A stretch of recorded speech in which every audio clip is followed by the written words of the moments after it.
প্রায় 3 কেজি ওজনের বিরল প্রজাতির কচ্ছপ উদ্ধার নদিয়ার শান্তিপুরে।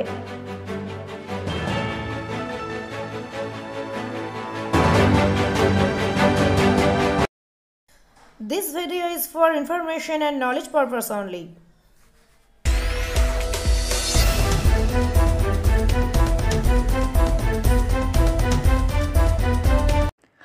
বাগানের ভেতর থেকে উদ্ধার বিশালাকার পূর্ণবয়স্ক একটি কচ্ছপ। আর এই ঘটনাকে কেন্দ্র করে বৃহস্পতিবার চাঞ্চল্য ছড়ালো নদিয়ার শান্তিপুরের ফুলিয়ায়।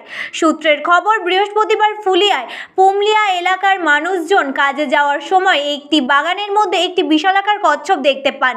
আর এই খবর জানাজানি হতেই কচ্ছপ দেখতে বাগানে ভিড় জমায় স্থানীয় মানুষজন। পরে বন দপ্তরকে খবর দেওয়া হলে ঘটনাস্থলে বন দপ্তরের কর্মীরা এসে কচ্ছপটিকে উদ্ধার করে নিয়ে যায়।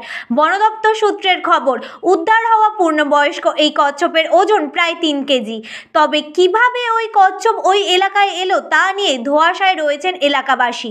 বন দপ্তরের কর্মীরা জানাচ্ছেন, কচ্ছপটি বিরল প্রজাতির।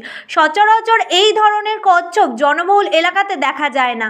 তবে এই আম বাগানের আশেপাশে রয়েছে নদী নালা, সেই কারণে কোনো রকম ভাবে এই বাগানে ঢুকে পড়ে কচ্ছপটি।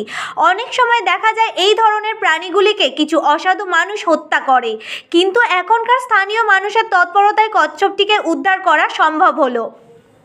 এই বয়রা থেকে একটা কচ্ছপ উদ্ধার হয়েছে। এর মোটামুটি ওজন হচ্ছে আপনার এখানে প্রায় 3 কিলো ওয়েট আছে।